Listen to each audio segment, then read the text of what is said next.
The Fireball is ridiculously strong in Clash of Clans at the moment, and today I'm going to show you the easiest army with it. It includes a Warden charge, which is easier to do than you think, with mass rocket balloons.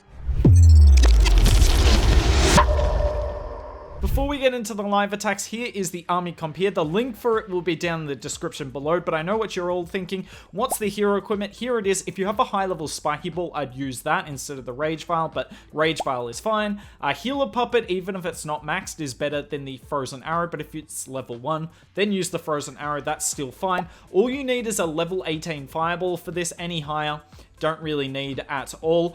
The Rage Gem, though, definitely best to have level 18. And the Royal Champion, you can really use any equipment on her. I'm hoping we'll mostly swag her today. What a great place to start. These toxic double invis bases, which are just made for this army. So you're going to use your Warden to and the Fireball to counter one of the invis towers. Then it's up to you what you do with the other. You can use the rocket balloons, you can use the Queen, King, RC, anything that you want. You have a lot of firepower with this army.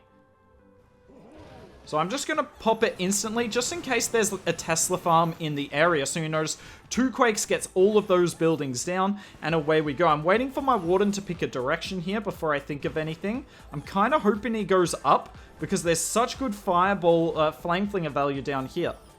Go on. Okay, beautiful. Now we've got the Valk in the army. That can really be used for anything. You can use it with your King. You can use it by itself, but I'm going to use it here to tank for the Flame Flinger. So the Warden is going to do a lot of work to the defensive Queen. Look at that. Don't even need a rage. Too easy. And look at that. It's just much easier using a Valk than using, say, Barbs and Archers the whole time, because I don't want you guys to not be able to multitask this attack, because if you're having to watch your Flame Flinger the entire time, then you're not going to watch your Warden, and probably the biggest weakness of this attack is your Warden doesn't have that much HP. So if he does go down, it will be quickly. You do need to keep an eye on him, but really there's nothing else in this attack that requires much thought process, right? The Warden is everything you need to worry about. The King, Queen, trust me, that's pretty easy, but we'll get to that in a second. You often want to start your King and Queen at about 1 minute 30. Now, the important thing is you don't really want to put your King and Queen near the Warden, because the Warden will follow them. So that monolith up the top, I'd love to send my King in for that, but I'm not going to. So notice I look away for a second. The Warden starts taking damage, obviously. So I'm going to use my King here. But look at this, right? The raged healers and the look at how well they do. The Warden's just kind of chilling at this point. So now that that's all done, I'm going to put my Queen on the top side here. Let's see if that wall breaker can make it. It does. And look at this, right? This looks so wrecked. We're going to use the RC down the bottom. And essentially at this stage, we're just waiting to use all of the rocket balloons. I can use another rage on my Warden. Let's get rid of that ricochet cannon. The Queen's about to die, but we're going to spawn her healer so we can turn this into a proper charge. Now the Warden is following the Queen, but that's okay. There's so few buildings left anyway. And I should have tried to swag my RC this attack rather than swagging all the rocket balloons. But look at that. Oh, the iPad fell over. The iPad fell over. Repeat. It's okay. It's okay. Completely and utterly wrecked. So many swag units here. This army is insane. The Warden charging is much easier than you think, and we're going to continue doing that all day. Okay, now we're moving on to a double Rage Tower base, and generally I approach them similarly to the double Invis bases. I want to use my Fireball, unless there's insane value elsewhere, I want to use my Fireball to counteract a Rage Tower. For instance, if I use it on the Scatter here, look at the insane value we can get from that, and then we can use the Flame Flinger. I'm going to use it on the bottom side, probably. Do I use it on the top side? No, there's a Queen there. Let's use it on the bottom side. I also think I may need a rage here. Like I said, never look away from your Warden for too long. Nice balloon there, does some damage. And look at that. Look at all of that work. We kill the Queen as well. Unfortunately, the Warden comes down though. I do want to kind of cut him off and send him into the core. We'll see how much work this Flame Flinger can get done. Gonna look for Teslas. The Flame Flinger could do a lot of work here. Alright, use one of the wizards there. Now we're going to use our second CoC loon. You've got the 2 normal loons and use them as CoC balloons. Obviously, you could bring 1 extra rocket balloon, but you do need kind of a couple as just CoC balloons and then the rest as normal ones. Look at this, by the way. We got a multi-archer tower and a monolith on us, and still the Warden is mostly able to keep his health. So as long as you got rages on him, he'll be right, but you still do need to use a freeze. It's no different than the Queen, really. Oh, that's annoying. But look at this, Town Hall and Monolith, not enough to force one of the 2 invis spells that you got. Monolith. The Flame Flinger's doing huge work on the bottom side, and now I kind of want to start my... so we'll start the King first, because that should pull the Eagle. We'll start the King on the top side. Look at that, beautiful. And then the Warden's chilling in the core. Unfortunately, the defensive King got rid of our Flame Flinger, but that's alright. The Flame Flinger did heaps of work. Now, there is that Single Inferno in the core. Single Inferno is obviously not good for this attack strategy. But look at this. I'm going to take a risk here. Yep, look at that. Woo-hoo-hoo! I didn't even get the freeze down initially. As in, I didn't get the rage down quick enough and still able to get through the Single Inferno easy enough. We're going to use the RC on the bottom side. Oh, no, I'm meant to be swagging the RC. I said that in the opener, didn't I? That I'm going to try and swag the RC every attack. I guess I failed at that. My bad, team. On me, on me. I'm going to use a rocket balloon here to search for Sams. And look at that. We find a Sam to help out the Queen there. And now what you do, the very skillful rocket balloon deployment here. And you're going to see they get through all the defenses so quickly. And that's what allows me to take so much time. I'm not putting my King and Queen down till 1:30 because I want them to be safe. I want to make sure that the Warden's gotten enough value and enough DPS off the base for them. And then you can just spam your rocket balloons. You can do it surgically if you want. I'm more than happy to do what I just did there and put them in a good old-fashioned line. I mean, look at this. This army is ridiculous. I promise, though, I'm going to try use the rocket balloons more in the next attack rather than the Royal Champion.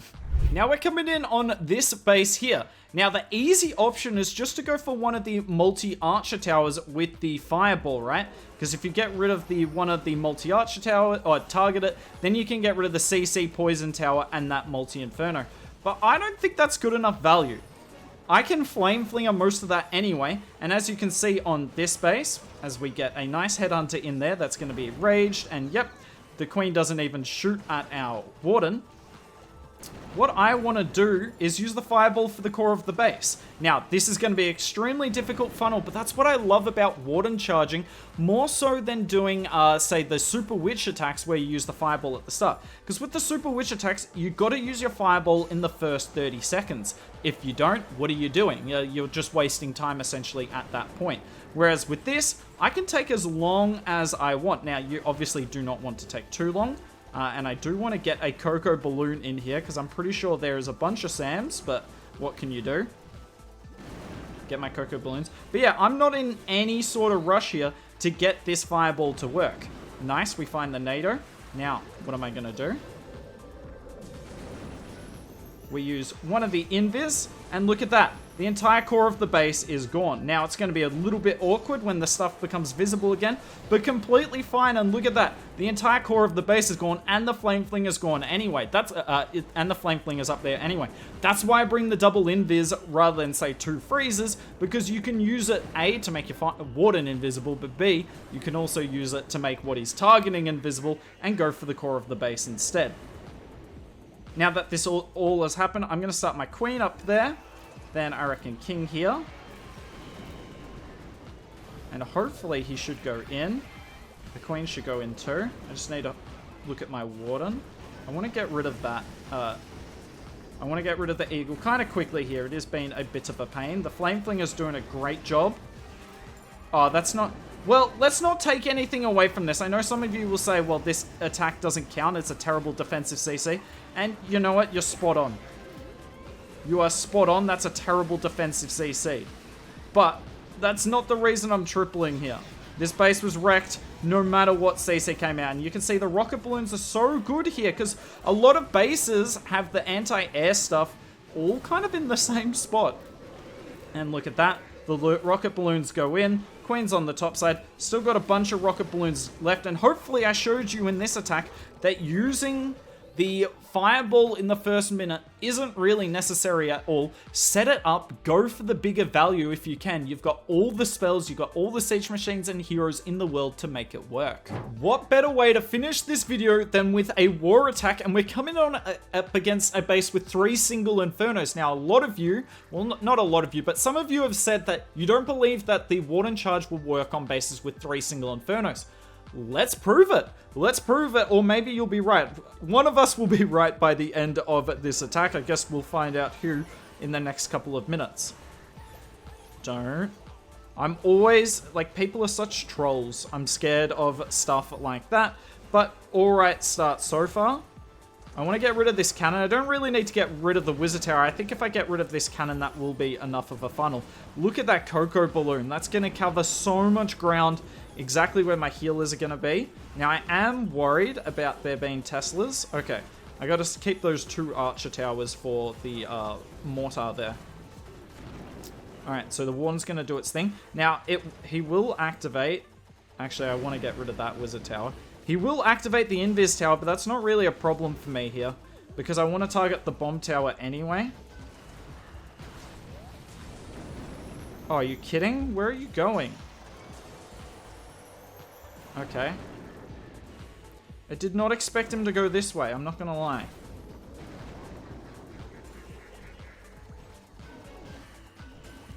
We can use the Valk for anything in this army. The Warden's kind of chilling on the top side. He's going to be super slow. Now, I did want him to go into the core, but I guess that's not going to happen. And look at this flame flinger. Now, I don't know if there's Teslas there. Some of the time there is. Looks like there's not. Okay, so we haven't dealt with the single Inferno yet. So, some of you might be thinking that you're pretty justified that this army is going to struggle against single Infernos. And honestly, you could be right. You could be right, but I guess we'll find out. So I want a wall break like this to save me a wall breaker.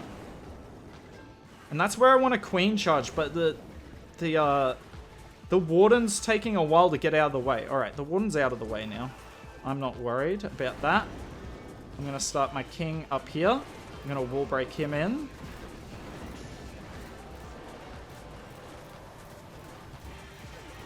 Wall break him in.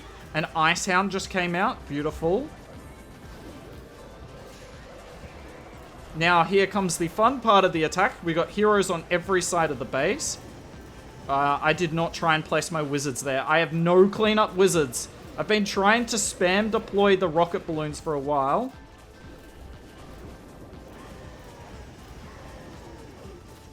Alright.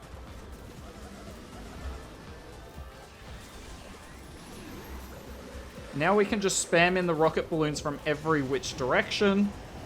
And it should be enough to just overwhelm this base at this point. And that is a GG. Look at how many rocket balloons are up there. I know it looks a little bit dicey when you've only got 40 seconds left, but the rocket balloons are so good at finishing off the base, whether it's the core buildings or the outside of the base. Gets the job done despite 3 single Infernos. I don't know how my Warden died. Doesn't matter. We got the 3-star, and hopefully today I convinced you that if you're new to Fireball, if you're new to Warden charging, this is the army for you.